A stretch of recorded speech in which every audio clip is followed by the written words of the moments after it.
If you're like me and you've got ADHD, then the thought of starting a new hobby is probably really exciting to you.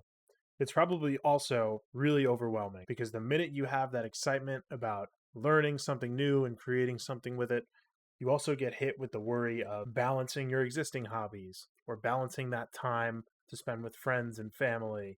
And you also worry about how long it's going to take you to learn this thing and get good at it. So today I want to offer my thoughts on having multiple hobbies and how I'm approaching balancing them. I am not an expert. I'm just a 25-year-old dude, and I want to have fun without my brain making leisure time into a bigger deal than it needs to be. I'll start by saying that right now my main hobby is playing guitar. I've been playing for a little over 5 years. I love it. And right now I'm really interested in learning Blender. I really like animation and 3D modeling. And I've wanted to learn this for a while. I started a year ago. I hit this first kind of plateau right after the unavoidable donut tutorial. I hit this plateau and I immediately realized I had no idea what I was getting myself into. And it was harder than I anticipated that it would be. So I experienced these feelings of excitement are stemming from the idea that I'll be able to create whatever I want and I can build anything that I want. And a lot of those feelings are similar to the feelings of excitement that I had when I started guitar. I was really excited by the idea that I would be able to play any song on guitar after hearing it or any musical line that I could imagine. So, in both of these scenarios, ultimate creative expression is what I was pursuing. For both of those practices, it's locked behind years of discipline and practicing the skill, and it requires mastery. Reflecting on the journey that I've had with guitar, it has been extremely frustrating and discouraging at times. And while I'm still not at the level of creative freedom that I hope to reach, I can say that thus far the journey has been very fulfilling. It's also been significantly expensive with gear and guitars and lessons and time and energy. The other factor in which it's expensive is the social aspect. Learning Blender and 3D and really any creative pursuit is a skill that requires you to spend a lot of time alone. A lot of that time sitting at your desk or sitting in your room, watching tutorials, just practicing, and not really seeing any results. You're sitting in isolation, trying to keep yourself motivated, really without any tangible reward or outcome. There's definitely a social aspect. You might have to sacrifice time with friends or family. That's a very real thing. What it all comes back to when you're getting into a new hobby or trying to pursue learning something new is the why. So when you want to learn something new, think about why you want to do it. So for me, learning 3D is really about creative expression. It's the same reason I learned guitar. For 3D, I grew up surrounded by fiction. I was constantly playing video games, I was watching movies, writing stories, living in my imagination.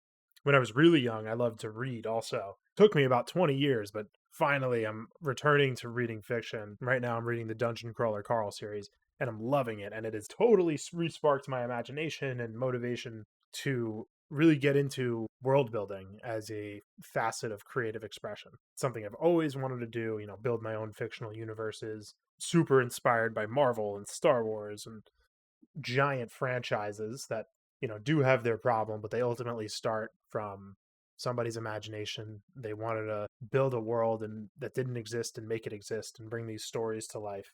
So that's been a huge source of inspiration for me, and my why is pursuing that level of creative freedom and creative expression. So along with that why, it also comes down to goals, right? Because the why is going to determine everything in your life associated with it, as well as what goals you set for it. That's going to determine your relationship with it, how much time you're going to spend with it, how you balance it with everything else in life.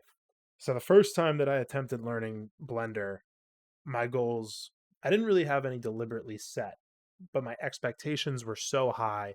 I thought that I could just kind of jump in and animate and model anything that I imagined.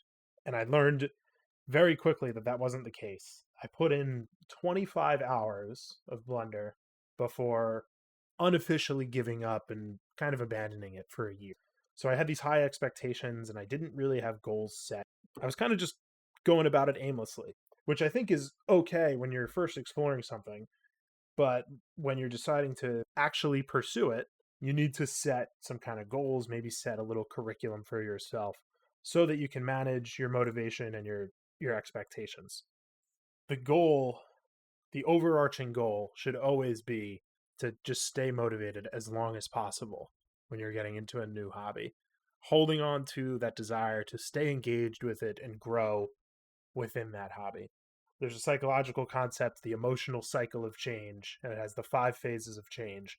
Starting with uninformed optimism, you learn something or you hear about something, you're really excited to get into it and learn it more, and you think the sky is the limit. And then you quickly reach stage 2, where you realize that it's more involved or it's harder than you initially thought. And then you have informed pessimism.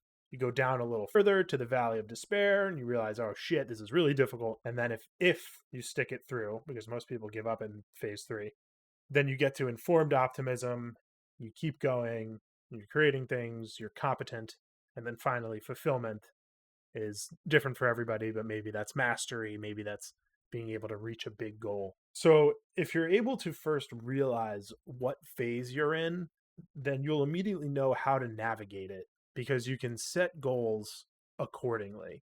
For phase 1, when that shiny object syndrome kicks in and you're interested in a new hobby or a new project, that's because your uninformed optimism is releasing a shit ton of dopamine because it's novel and you're imagining all the possibilities. And it's easy to get carried away. You can daydream about the thing and you can imagine your life 10, 15, 20 years from now with your life totally centered around that thing. And your brain is registering this as making progress when in reality you aren't actually doing anything. And again, that's okay as long as you can recognize there's layers to this that I'm not aware of. Uninformed optimism. So if you can engage in the optimism while simultaneously recognizing that it is uninformed, then you can prepare yourself for the reality in that this new hobby or this new path is going to have obstacles that require patience and dedication to overcome. Not to say that you should talk yourself out of it, just know that you're at level 0 and you're thinking about level 100. And the reason I say that is because you want to shorten the path to informed pessimism. You want to make yourself aware in the beginning that, hey, this thing is difficult. This is going to take a lot of effort. And once you realize that, you can reverse engineer your goals if you're in touch with your experience and your skill set. So this can be difficult because a lot of creative hobbies, they rarely have a defined path, like music or 3D animation. It's very easy to go on YouTube and just look up beginner tutorials, and everybody is telling you to do something different. You don't know what to do next. This was a huge thing for me with guitar. For years, I was kind of just fumbling around and trying to figure out when I was a beginner versus when I was an intermediate. I tried learning Bold as Love by Hendrix way too early, and I got really discouraged. What I wish I had done was just set small goals, optimizing for fun, and then evaluating against feasibility.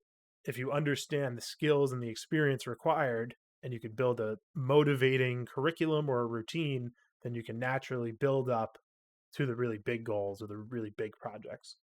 Think of it like side quests for a video game. Those side quests are helping you gain XP and level up so that you can continue on the main quest and achieve the big goal, which for me in this case is creative freedom. The other thing I would keep in mind is that there's not always necessarily a defined order, and it's okay to go out of order if it's going to keep you motivated. So if a concept or a certain skill is really discouraging you, I think it's okay to skip it and work on the thing that is going to keep you motivated. For guitar, for me, that was certain picking techniques like string skipping. I really had a tough time with. So I didn't learn any songs that were practicing string skipping. I practiced the other skills that were more interesting and more fun to me. And while, yes, I was lacking in that area and needed to practice it more and kind of build that skill, if I had just if I had forced myself to go through it and bash my head against the wall trying to learn this thing and not having fun, I probably would have burnt out a lot quicker. For 3D, I'm planning on doing the exact same thing. I'm not crazy excited about learning how to sculpt. I'm going to do it eventually, but in the beginning, sculpting is not going to be one of the practices that I'm worried about learning. I'm first going to be taking on modeling because that's just what's more interesting to me. And there's ways to, for 3D or maybe another skill, there's ways to work around it. You can find free resources online that can help you. Like you can import something so that maybe you can skip that work for now and work on the other skills, right? I think you just need to optimize for what's going to keep you motivated and continuing to make small progress. And then you can come back to it when you're more proficient. You don't want to take on too many things at once and then burn yourself out. The other way that I think you can shorten the curve from pessimism and despair back to optimism and fulfillment is just by adopting the student mindset really from day one and just understanding that you don't know everything. There are things you have to learn. If you go into something, not don't go into it pessimistic, right? But if you go into it and you know that there are things to learn and that you have room to grow, then you can go at it with an open mind and it'll just prepare you for what's next. Disappointment is the difference between expectations and reality. So if you can manage that disappointment, that's going to be directly correlated, that's going to be directly related to your motivation. And if you're reducing that disappointment, you will stay motivated and you will keep going with it. So I don't think there is a such thing as too many hobbies, so long as your goals and your expectations allow for you to have multiple hobbies. Right now, I'm just really interested in doing small projects and kind of seeing where it goes. You can always stop something, or you can always, it's up to you. It's your free time, it's your hobbies. Like, it's not that deep. It can be really easy to just kind of get wrapped up in how difficult something is going to be or how much learning something is going to take. And yeah, like you should be aware of that going into it. But also, don't let that deter you from trying to learn something that you want to learn. Go at it intelligently, build yourself like a routine or a plan to go about it and take it one step at a time and be deliberate about how you're spending that time and what you might have to give up. Maybe that is in the interim giving up some time with other hobbies, and that's okay. One other thing I want to add is that I think people underestimate how quickly you can pick something back up. You could spend 2 weeks without touching the guitar, and when you're getting back into it, you might be a little wary. You might say, "Oh, I'm rusty. Like I don't really remember how to play this song." Dude, give it like 20 minutes. Maybe at first it'll be a little unfamiliar, but muscle memory will kick in. I think people really underestimate how quickly you could pick these things back up. One other thing that I was worried about was if my hobbies and my interests and all these things that I pursue aren't going to be related. What if I just turn into this jack of all trades, master of none, but all of my trades are unrelated and I'm only somewhat proficient in all of them and then I'm not specializing in one thing. If there is something that can keep you motivated that you do want to specialize in and that'll keep you going forever, I think that's great and I think that's a valid path. But I think for people like you and me, that's not really in the cards for us. I think it's okay to be in that boat. And I do believe that if you follow your interests and, if you hate something, don't stick with it. But the things that you do stick with and the paths that you do choose, I do believe if you stay true to them, then they will make sense in the end. You will have a unique skill set that allows you to express yourself and reach your goals, whatever they may be.